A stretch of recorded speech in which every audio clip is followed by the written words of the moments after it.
out there, Indie Adam here. I'm with... Hi, I'm Paige Cummings. Now, for those that don't know, obviously you and I have worked together. Yes. Now twice. Yes. You're the lead of Ombis 2, Alien Awakening, which is coming out very soon. You not only are an actor, you do a dabble of the modeling here and there. You're not only a theatrical performer, okay? You're an artiste, I should say, to be exact. Yeah. And you are a jack of all trades. You sing too, right? You have to sing. No? Are we not singers? I can do it if I must. Okay. Yeah. all right. The first thing I want to say is, what started off your journey? I am from a little town called Jamestown, New York, the birthplace of Lucille Ball. Yes. And at 5 years old, I was the most outgoing child you've ever met in your life. Yes. And my parents were like, we have to do something about this kid. And, you know, all my teachers were like, oh, she should do theater to get out that energy. And my dad was going on a bike ride, and he passed the Lucille Ball Little Theater of Jamestown. Yes. And they were doing a kids program in there where all the kids were in there singing and dancing, and my dad went in and was like, can my daughter do this? And they're like, sure. And then I grew up doing shows there. Did it my whole life from 5 to 18. And then I went off to college and got my BFA in classical acting. Now, where'd you go to college? Baldwin Wallace University in Ohio. In Ohio, okay. Your journey took you further. Yeah, right after school I moved to Los Angeles, and I was there for 3 years, doing the thing and stuff. And then Let me ask you about the thing and stuff. Yeah, the because thing and stuff. How is the thing and stuff out there? The thing and stuff is really hard. And not even just, you know, you find your people, you find a way to make art, just like you do here, but everything is so much more expensive, so much more difficult. Yeah. I was not able to, like, do a lot of things I wanted to do because I just had to work 8 jobs to afford my rent. Yeah. So yeah. It was a difficult life out there, and it really wasn't doing exactly what I wanted to do. So when I came back to Buffalo, actually, there was a brief moment of time where I was like, I think my career is probably over. Like, this is just not going to happen for me. Wow. And then I booked a play within a week of coming back, Boeing. And amazing performance. I could have saw that 12 more times. Oh, thank you. And then the Hallmark movie. So obviously my career wasn't over. It was just the Hallmark movie. starting. We just gradually pushed that through. What is the Hallmark movie's name? Newport Christmas. And you'll probably be on every Christmas for the rest of your life. I hope so. You probably will. You probably will. Chloe Weiser Fisher. Yeah. She was on recently, and she was telling me about the importance of intimacy coordinators. And I was talking to her about when I started on IMDb, that wasn't even an option you could choose on it. It now is something you could actually choose. You don't have to go and, like, find it in, like, I don't know, other crew or whatever. Right. But anyways, the point I want to make is we talked a little bit about your strong belief in intimacy coordinators on set. And I just wanted to kind of, like, just gradually touch on that for a minute, why you feel they're so important. Yeah, I mean, to be honest, there is the element of safety and the safety of everyone on the set, of making sure there is a person there advocating for the actor, for the director, for everyone, to make sure they all feel comfortable in this space. But it's also a comfort thing. Like, really, when you're choreographing an intimacy scene, it's almost like a dance. And the level of awkwardness should be taken out of it. It should be choreography to a point of where you're not feeling really emotions about it. Yeah. And I think an intimacy coordinator helps alleviate some of that awkwardness, so you feel less like, oh, I'm gonna have this big sex scene with this person, and more like, no, I'm just doing a dance. I'm performing choreography and going through this. Through the motion. Yes. Right. And just like in any scene where you're performing choreography or blocking, you're still acting and putting your feelings behind it, but you have specific blocking you can follow, and it's a little less up in the air. As a woman, I've been on lots of different sets where luckily I haven't had anything terrible happen to me. I was going to say, have you ever had an incident where you were like, I've had a lot of uncomfortable incidents, and in theater too, especially. Oh, in theater too? Yeah. And nothing too terrible, but it really just goes to show that, like, one person advocating can make a difference, and maybe some of those things wouldn't have happened, you know? Yeah, of And course. I think just having someone there advocating for the voice of a lot of the people who are in these situations are young women who don't know how to tell someone no or Yeah. speak for themselves because they just really want to do a good job and, you know, impress the director or whoever, and they haven't been around long enough to know that it's okay to have boundaries and to speak your mind. So that's why I just think it's really important. Well, I really value that same belief system. And I think that's why when we connected, I mean, not just because of that, of course, but we have similar thought processes on how a set should be handled and ran. And I think that's why we were able to work together. Because I'll be honest with you, because we're here on the cameras. Yeah. When I first messaged you, I did not think you were going to be interested in doing Ombis 2. Oh, really? I didn't think you even would respond to me. And for those that don't know, I actually messaged Paige, I believe it was on Instagram, if I'm not mistaken. I could be wrong with that. But I did not think you would even have interest in doing that film. And the film was made because you were interested in doing the film. Think about that. Yeah. But there really is no question with that. It's just a kind of a statement on like, and then, okay, I'm going to just jump into your journey a little bit, okay? Sure. Because now you're back in Buffalo. Mm-hmm. And it seems like after you did Ombis, and this is, I think, because you moved back to Buffalo, you started doing a lot of local stuff. Yeah. And you got the Hallmark movie. Yeah. So how has life been different, LA versus Buffalo? I mean, just a lot more bookings coming through. I mean, there is the idea of smaller pond, like, you know, so less people to choose from because you're just going from such a big market to a little bit of a smaller market. There's less people to choose from. I do think that having the experience of going and working in LA is what really helps me now, because I have the mentality of someone who has been a professional actor working in one of the biggest cities for it in the world. So coming back to it now, I still approach every audition and every project with the same mindset, even student films and things like that.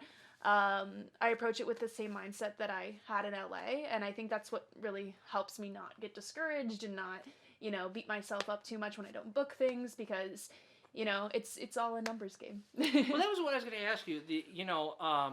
Was how do you take rejection on something? I mean, obviously it's a job, so you can't take it too personal, but I'm sure there's a role that comes along and you're oh shit. You know? There's been a few throughout my whole career that I've just been like, yeah, that's going to be the one that got away. But luckily I own my own production studio. I was going to say, well, transition so I just into write that. what I want and I do it. So I own my own production studio. What is it called? Sapphic Star Films. And tell us a little bit about it. Yes, it is a production studio focused on telling character-driven stories about queer joy. So instead of focusing on coming out stories about LGBTQ people or stories where, you know, getting abused or traumatic things are happening, we're focusing on happy things and things ending well for them, because a lot of times in media we do not see that. Yes, that is the unfortunate truth. I got into a conversation with Eric Nicotera, and he was talking about how important mental health is. Yeah. He praised your work on The Palace. Oh, yeah. And he was talking about wanting to work with you again and all that. And I'm just, you know, now it seems like everybody is excited to work with you. And that's awesome. I'm glad you came back to Buffalo. I'm glad I came back too. It's been really fulfilling personally and creatively, you know. But it had to be a challenge because you were moving, like, from LA to Buffalo. I mean, the good thing is that I'm from here. So, well, like, yes. I and did you have family. And I have family here. That is very supportive of you. We love your family. Yes. But you know, when I moved to LA, I did never see myself coming back, let alone living in my childhood home for 4 months while I was trying to figure stuff out. So that is the best of us. Yeah, so it happens, but, you know, I think it's just a story of, like, keep being kind, keep being a good person to work with, keep wanting to bring people around you, keep making cool shit, and, like, you know, stuff will happen. Now, you are a director too. Yeah. Talk to me a little bit about wanting to do that, because that's not always the easiest chair to sit in. Oh, yeah? Yeah, I mean... yeah, I mean, I've always like been a natural leader, I think, in pretty much everything, and I have a lot of opinions, as you know. So I think that's what makes the best director, is having a lot of strong opinions about things and having a Absolutely. clear vision. So I directed 2 short films in college that were in a festival, and I loved doing that. And then when I was literally just heading out of LA, like 2 weeks before I ended up having to leave, I directed another short for a few friends, and we were on set for like, you know, 8 hours, filmed the thing in a day, got it out there. It was super fun, just did it with my friends, whatever. And I ended up winning Best Director at Alternative International Film Festival in Toronto. So Wow. kind of after that, I was Bravo. like, Bravo. wait, maybe I'm kind of good at this. Maybe. And Maybe. I was like, okay, like I'd love to keep trying to do more. So then I wrote my next script, Forever Hold Your Peace. Yes. And I started Sapphic Star and said, we're going to do this. And my founder, Liv Billings, we kind of go back and forth, writing, directing, acting, doing it all. And we've just been having a great time. Our next film that I'm acting in and I wrote is coming out at the end of May. So Okay. yeah. So have you learned a lot about the end of, I want to say the end of directing? Have you learned a lot about directing from an actor's point of view, would you say?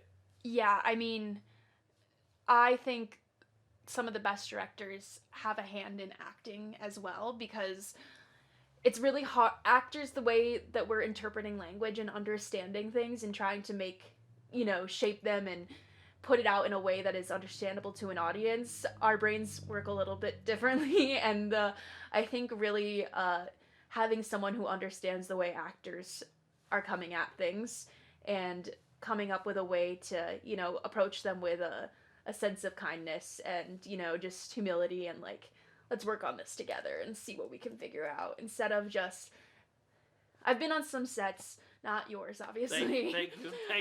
Viewer discretion. Where the director would come up and be like, you need to be more sad.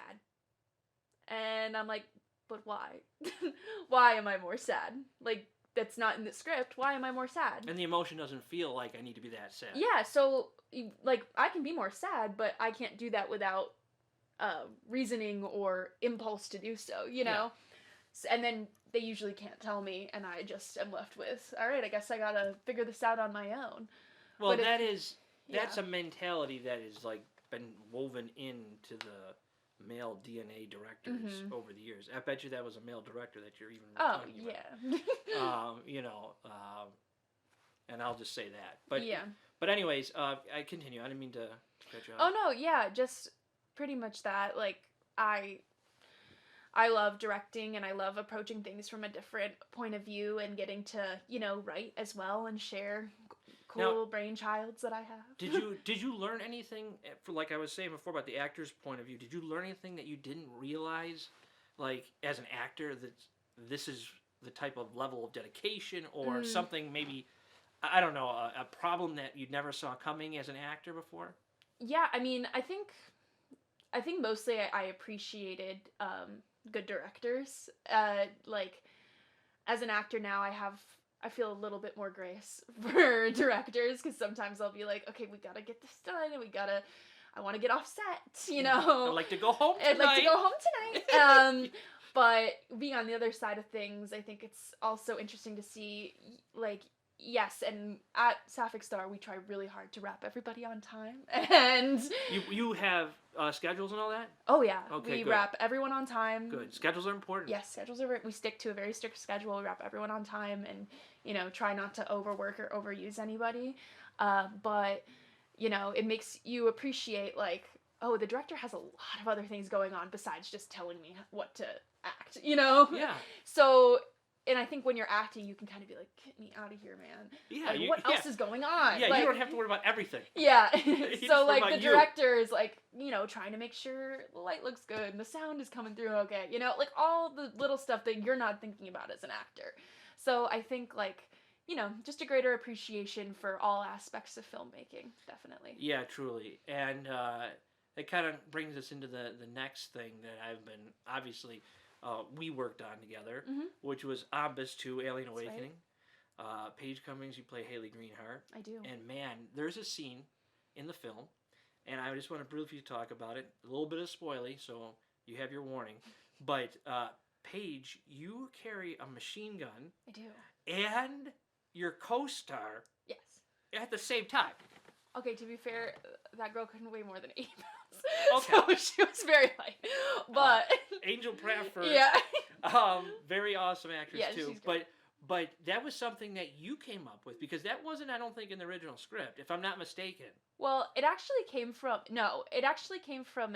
which I think the best thing is do, like a problem we're trying to find a solution to. Yes. Because I think in the script I'm just supposed to be like supporting her on my shoulder. Yeah. But I'm 5'9" and Angel's like 5 foot, so I simply couldn't like support her on my shoulder because she was just way too short. I mean, she's on an apple box in every scene of Ombis. Yeah. Because I'm just so much taller than her. So we were like, okay, I don't know how I'm gonna support her, and I was just like, I guess I'll just pick her up. Yeah. And yeah, worked. Well, that was improvised, because I think you approached me and said, "Hey, could I just like walk, hold her and walk?" I'm like, "Can you do that?" I think I said that to you. I'm like, "Can you do that?"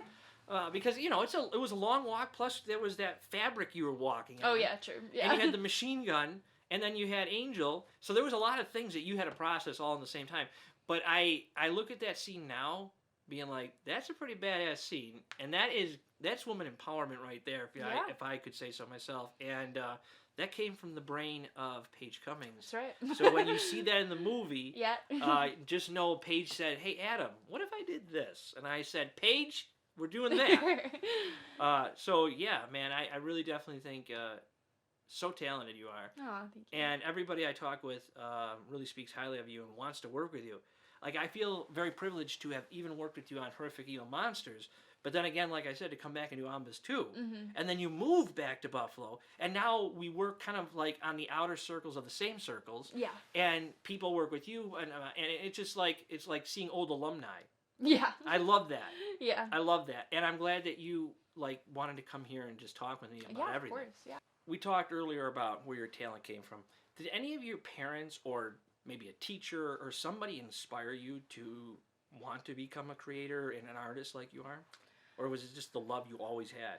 I mean, like I said, I was a really outgoing child, and then they put me into theater to get me to calm down.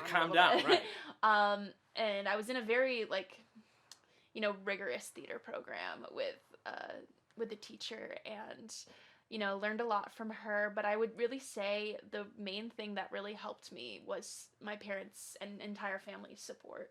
There was never once in my life where my parents were like, "I don't want to go see that stupid show," or "I don't want to go. I'm not going to help you do that." Mm-hmm. And even when I was like, "I'm going to be an actor," they were like, "Okay, like, how are we going to do that?"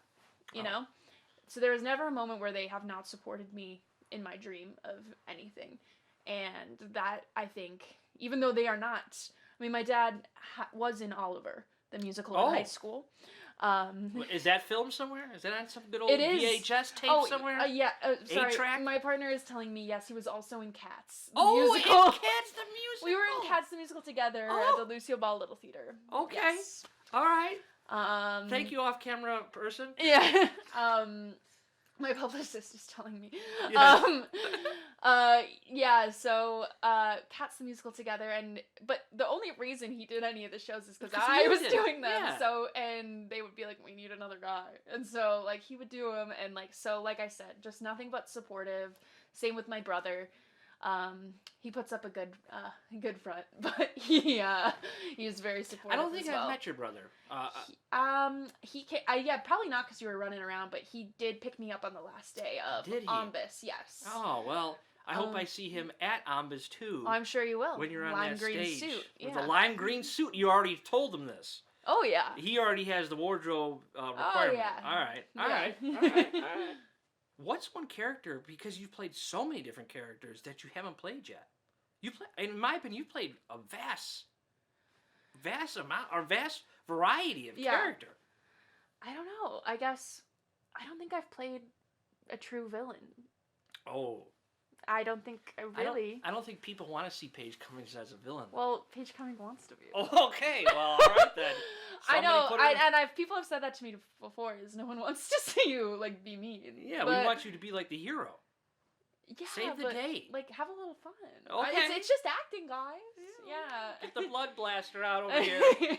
It's just acting. But yeah, I mean, I've been privileged to play a lot of different characters. I mean, I think now I'm kind of split between two worlds where I'm playing this really almost like there's like the Ombis of it all and a few other characters that I've played that are really grounded and you know, emotionally exhausted and really, you know, intense with their emotions and kind of fly off the handle. Yeah. And then there's also the comedic side of my life where I play characters who are just really wacky and run into walls and are a little ditzy. So, I love playing those two characters, but I would say those are my two niches. And then somewhere in the middle is the Hallmark movie. So I don't know. I'm kind of all over the spectrum. No type, I guess. I just will say, I honestly do hope, if that director or studio is watching, that you do another season or another episode, another thing of Boeing. I definitely could see, I mean, your performance in that was just amazing. And I wanted to come to the other one, and life happened. But I will say this, if your performance was as strong as it was in that one, I really, really envy not seeing it. Yeah. So you want to be a villain. Mm-hmm. Are you into superheroes? I'm not opposed to superheroes. I really, my favorite genre of movie is like psychological horror. What's your favorite movie? Okay, Letterboxd top 4. And it's across the board, really random choices. Okay. Midsommar, Ari Aster. Okay. Which is like a... Never heard of it. What? It's not on the wall. Please don't... It's a psychological thriller about a cult in Sweden. Oh. And it's, classic cult story. Someone gets sacrificed at the end, but it's one of those movies similar to like Jennifer's Body or, Promising Young Woman where it's like, good for her. Now, Jennifer's Body, very underrated, I should say, yes. By the way. But That's close on my top 4, I'd say. It's up there. But Midsommar, Ari Aster, Jordan Peele's Us. Us, really? I love it. It made it to the top 5? 4? Yes. Okay. I'm not saying anything bad about it. I actually have never seen Us. Adam! Okay. So at the time of recording this, future episodes, I will watch Us and we can be unjudged by it. Yeah. Yes. Yes. I think that Lupita Nyong'o is like the actress that I will look agree up with to you. the most Yes, she's out amazing. of anything. Like, she's amazing. Her comedy is amazing, which is underrated, her comedy skills, as well as her dramatic acting. She's phenomenal in that movie, was robbed for not even just an Oscar win, an Oscar nomination. Wasn't even nominated for an Oscar. She played 2 roles. Yes. Come on. Ari Aster's Midsommar, Jordan Peele's Us, Legally Blonde, and Barbie, Princess and the Pauper. Animated classic. You know what? It's interesting to say, or to hear a female actress, or an actress in general, I should say to me, a cartoon. I have never heard from an artist that a cartoon has made the top 4. Well, I'm like, for me, like, there are movies that I'll watch for artistic inspiration or to get ideas for acting, for characters, for whatever. When I think of my top 4 movies, these are the movies that I want to actually watch and have a great time. And those are the top 4 movies for me. Wow, that's interesting. When you're collaborating with somebody, what builds your trust with that collaborator? I would say open. I mean, in general, kind of the answer to the question is collaboration in general. Like a person who can actually collaborate and can take notes and be like, hey, like, I don't think this is working the way it's working. Like, no one wants to work with someone who's like, this is my vision, and like, you like this is what you have to do, right? Because it's just like, you get in the room and sometimes that's just not gonna work. You know, it's not gonna be I'm gonna throw a curveball at you. Sure. What is your favorite wardrobe to have ever worn in a film? My favorite wardrobe? Yeah, in a film. Yeah, like, do you have one? Or, well, any performance you've ever done. Because I know you do character acting too, don't you? Yes, I do. What are you most known for with the character acting? Well, Because you seem to do quite a bit of it. yes, I mean, it pays the bills, so. Oh, if it pays the bills. Yeah, I would say, Queen Elsa. Oh. She is she's not really my favorite, but she makes the most money. Okay. I'll give you that much. Alright. Because everyone wants Queen Elsa at their birthday. My favorite little character to play would be, Ariel. Little Mermaid. I could see that. She's my favorite princess. But I also love, again, doing the villains. Evil Queen from Snow White. I can see that too. Yeah. Now that you're talking about it, yeah. Yeah, so I love doing that. But my favorite costume, I mean, I loved I loved the costume I wore in Newport Christmas, the period accurate one. Yes, I do know what you're talking about. The maroon one. Oh, well, that one was... Or is that a different one? That's a different one, but that's a very special story as well, and that's I loved the period 1905 corseted, I looked like Mary Poppins, so that was really cool. Yes, and I love Mary Poppins. Yes. I got both the films out there, everybody. Well, I got there we both go. of them. He's seen them both. I've seen them both. But the maroon dress is very special because I was not supposed to wear that dress or in that dress until 10 minutes before we filmed that scene. Really? And in fact, the dress was built on me. They were like, we need minute. you. And you were like, yes, here's this dress. Now put it on and try and figure it out. Well, basically, there was a snafu with the script. They got a lot of moving parts going around. And basically, they're reading it. And I come in the last scene and, spoiler, but I saved the day, essentially. Of course she does. I She's give them Paige an Cummings. envelope. Yeah. And they originally just had me coming in jeans and a sweater. And I had asked earlier, don't you think I'd be at the big Christmas ball? Mostly because I wanted to go to the Christmas ball. Oh, yeah. But also, You my get another scene character, time. it's run by the charity that my character is the president of. So I was like, don't you think I should be there? And they were like, oh, no, you're just in jeans and a sweater. And I was like, all right, whatever. So I'm sitting and holding in my jeans and sweater. Everyone else is in ball gowns. And I just see, a few producers walk by and go, that's not really gonna work, is it? So then they're like, hey, she actually does need to be in a ball gown. And costumes, incredible costume designer Keith Costumes, he found a ball gown. It didn't fit me. So then they just constructed a corset on the back of it to make it fit me. At one point, they were sewing me into the dress. They were redoing my hair and makeup. Someone was covering my tattoo, all at the same time. And I was like, ah. And then I go down and immediately start shooting. It took, it was a whirlwind. Wow, it does. Yeah. When you see it on film, it looks like they took care of you. I know. It looks like they, it was all planned out. Yeah, but you were in makeup for hours or something. We had a very, very fortunate, luckily the costume team on Hallmark is so great that, fortunately, they just had this amazing ball gown in stock, so they were like, put her in it, and that was the one. This is called the rapid fire questions. Okay. These are questions that you've never heard before. These are, well, you may have heard them, just not from me. Sure. All right, and they're designed to be one-worded answers. Mm-hmm. So, top 5 things, first things that comes to the brain.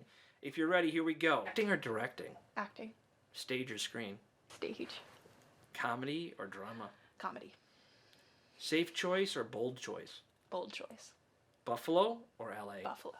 I've got a bunch of things Let's on hear the it, horizon. please. So I was just in with Eric Nicotara, was just in the Palace. Yes. That's a spooky one too, so I'm excited for everyone to see that. And then Blessed Are the Unclean, which is the one that I've written.